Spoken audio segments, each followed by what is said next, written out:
అయినా మీ అత్తమావలేంటి కోమలి నేరుగా ఇంటికొచ్చేశారు? మా తమ్ముడు తెలుసా వాళ్ళకి? మీ తమ్ముడు తెలీదు కానీ విరూపాక్షి తెలుసు. మొన్నెప్పుడో అనాథ శరణాలయంలో కలిశారంట. ఇలాంటి అనాథ శరణాలయంలో పెరుగుతున్న ఒక అమ్మాయిని కోడలుగా చేసుకోబోతున్నారమ్మా వీళ్ళు. ఓ, మీలాంటి అత్తమామలు దొరకడం నిజంగా అదృష్టం. మీరు కూడా మా అబ్బాయి పెళ్లికొస్తే బాగుంటుంది మేడం. అదేంటండి అలా అంటారు? మా ఇంటి అమ్మాయికి పెళ్లి జరుగుతుంటే మేమందరం రాకుండా ఎలా ఉండగలం? తప్పకుండా వస్తాం. అందుకే వాళ్ళు ఇక్కడి వరకు వచ్చారు. రాజు రూప ఇంట్లో లేరు కాబట్టి బతికిపోయాం కోమలి. లేదంటే ఈ రోజే మా మావయ్య చేతిలో మన పెళ్లి జరిగిపోయేది. ఏంటి?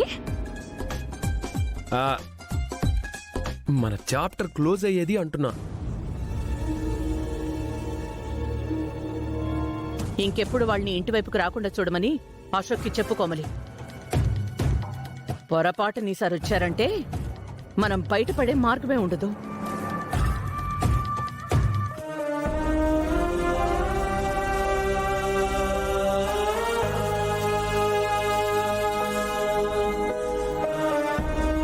బంటి నిద్రపోతున్నాడా?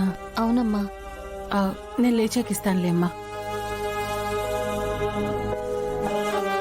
రాజు, కోమలి అత్తామామల గురించి ఏవైనా ఇన్ఫర్మేషన్ దొరికిందా? లేదమ్మగారు, వాళ్ళు దొరకలేదు. వాళ్ళ గురించిన ఇన్ఫర్మేషన్ దొరకలేదు.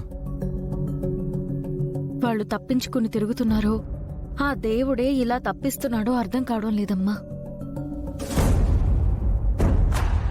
అసలు కోమలి ఆడుతున్న నాటకాన్ని బయట పెట్టగలమో లేదో అని భయంగా ఉందమ్మా. భయపడకు రూపా. న్యాయం పైన అన్యాయం ఎప్పుడూ గెలిచింది లేదు. ఈ దారిలో వాళ్ళ ఆచూకీ తెలియలేదంటే ఇంకో దారిలో వెతుకుదాం. అప్పటికి దొరక్కపోతే ఆఖరి ఛాన్స్ కోమలి పెళ్లి.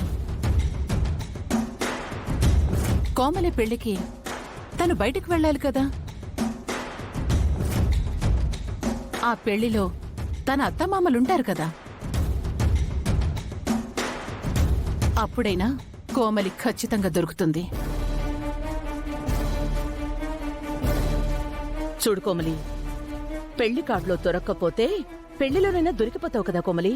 కాబట్టి మనం ఇప్పుడు ఆలోచించాల్సింది పెళ్లి కార్డు గురించి కాదు,